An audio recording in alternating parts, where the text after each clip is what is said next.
Hi friends, good evening. ఇది Vijayawada outskirts Mustabad మా house ముందు పొలాలండి. ఇంత పచ్చగా ఇటు చూసిన చేలతో సస్యశ్యామలంగా కనపడాయి. అలాంటిది ఎగ్జాక్ట్గా 1 month బిఫోర్ ఏమైందో ప్రపంచం మొత్తానికి తెలుసు. ఎక్కడి నుంచి వచ్చిందో అంత ఫ్లడ్ మొత్తం విజయవాడ మీదుగా ముంచుకుంటూ వచ్చేసిందండి. యాక్చువల్గా సండే మార్నింగ్ మేము బయటికి వెళ్ళినప్పుడు అది చెరువు దగ్గర కొంచెం అలా లీక్ అవుతుంది. చెరువు లీక్ అవడం ఎప్పుడు చూడలేదేమో. సరదాగా వెళ్ళి అందరు బైకుల మీద అలా చూస్తూ కూర్చున్నాం. ఒక 1/2 hour అక్కడ వీడియోలు తీసుకుని వెనక్కి వచ్చేసాం. సో ఆ పూట ఇంకా దాటి వెళ్ళటానికి ఛాన్స్ లేక వచ్చాం. దానివల్ల సండే అవడం వల్ల ఇంట్లో వెజిటబుల్స్ కానీ పాలు కానీ ఏం లేవు. ఇంకా వెనక్కి వచ్చాం. 3 o'clockకి పాయకాపురంలో మా మేనమా ఉన్నారు. ఆయన కాల్ చేశారు, అమ్మ మాకు ఫ్లడ్ వచ్చేసింది అని. అదేంటి మావయ్య, మా ఇల్లు చాలా హైట్లో కదా అంటే, లేదురా ఫస్ట్ ఫ్లోర్ వరకు కూడా వచ్చేసినాయి, ఇంకా వస్తున్నాయి ఫ్లో. సో బండి పైకి ఎక్కించాను కానీ బండి కూడా ఇప్పుడు మునిగిపోయింది అన్నారు. అయ్యో అని ఇంకా ఆయనతో మాట్లాడి పెట్టేసి మా ఉంటే 4 o'clock అయిపోయింది. ఇంకా అలా 7కి నాకు వెనకాల బిల్డింగ్ వెనక నుంచి కుర్రాళ్ళు అరుపులు వినిపిస్తున్నాయి. ఇది బిల్డింగ్ బ్యాక్ సైడ్ అనమాట.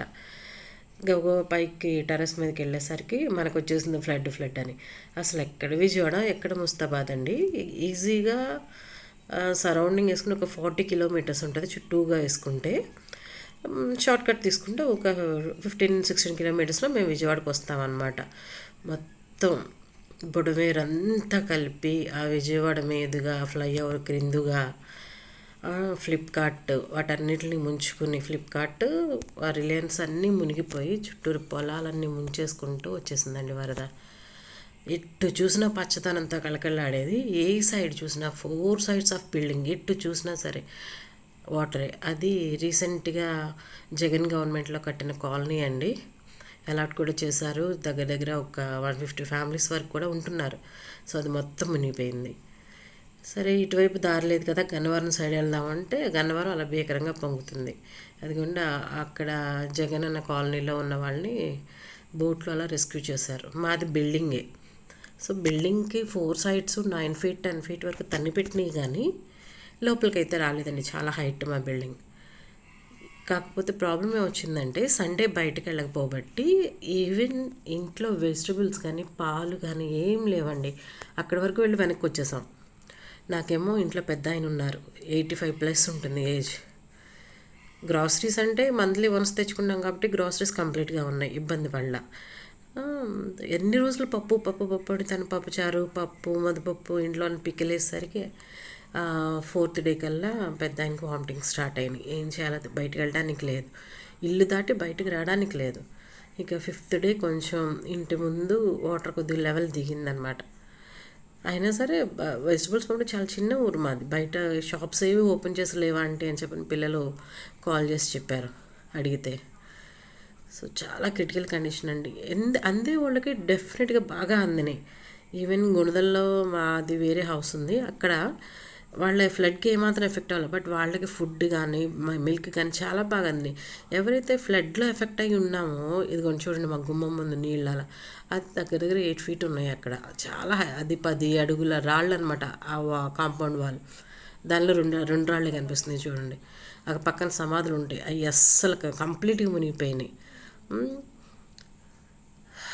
స్కూల్ యాక్చువల్గా సండే కాబట్టి స్కూల్ పిల్లలు ఇబ్బంది పడలేదు, లేకపోతే చాలా ఇబ్బంది పడేది. ఇప్పటికీ కూడా ఆ ఎదురు సైడ్లో వాటర్ వెళ్ళటానికి దారి లేక అదంతా బురదైపోయి మురుగుడైపోయి అసహ్యంగా ఉందన్నమాట.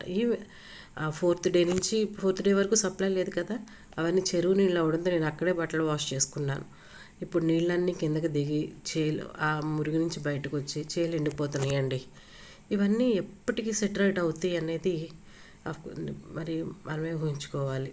సో ఇప్పుడు అసలు చేయలే, లేకపోతే నాకు ఇంకా గడ్డి ఎక్కడి నుంచి దొరుకుతుందండి. మష్రూమ్ కల్టివేషన్లో మెయిన్ మనకి ఫస్ట్ స్టెప్ గడ్డితో మీకు చాలా చెప్పాను కదా. అసలు ఇప్పుడు గడ్డి అనేది ఎలా అవైలబుల్ అయి ఉంటుందో చాలా ఇబ్బంది పడుతున్నాను. ఎప్పటికి దొరుకుతుందో చూడాలి. హోప్ ఫర్ సో చేస్తున్నాను. ఈ సరౌండింగ్స్లో అయితే ఎక్కడ అసలు గడ్డ అవైలబుల్ లేదు. ఇప్పుడేమో మళ్ళీ మేము కొత్త బ్యాచ్ వేయాలి. సో గడ్డికే నేను ఎంత ఇబ్బంది పడుతుంటే ఇంకా ధాన్యం కొనుగోలు వాళ్ళు, రైతులు, కూరగాయల వాళ్ళు ఎంత ఇబ్బంది పడుతున్నారో రియలైజ్ చేసుకున్నాం ఒకసారి. పన్నులు లేవు. సో యాక్చువల్గా ఈ టైంకి అసలు చుట్టూరు పొలాలు పచ్చగా ఉండి కనీసం సగం పంటల మధ్య పనుల్లో ఉండేవాళ్ళేమో. సో అవి ఏమీ లేవు. ఇప్పుడు ఏం చేయాలో తెలియని పరిస్థితి. నేను సెకండ్ బ్యాచ్ స్టార్ట్ చేద్దాం కదా, ఫస్ట్ బ్యాచ్ క్లిక్ అయింది అనుకున్నాను. సో అదిలోనే హంసకారు అంటారు కదా, అదనమాట. సో ఎన్ని ఇబ్బందులు ఎదురైనా ముందుకు వెళ్ళాలని అనుకుంటున్నాను. చూద్దాం, కొంతమంది కాల్ చేస్తున్నాను గడ్డ అవైలబుల్ ఉందా లేదా అని. దొరికితే సెకండ్ బ్యాచ్ స్టార్ట్ చేస్తాను. Thank you so much. జై హింద్.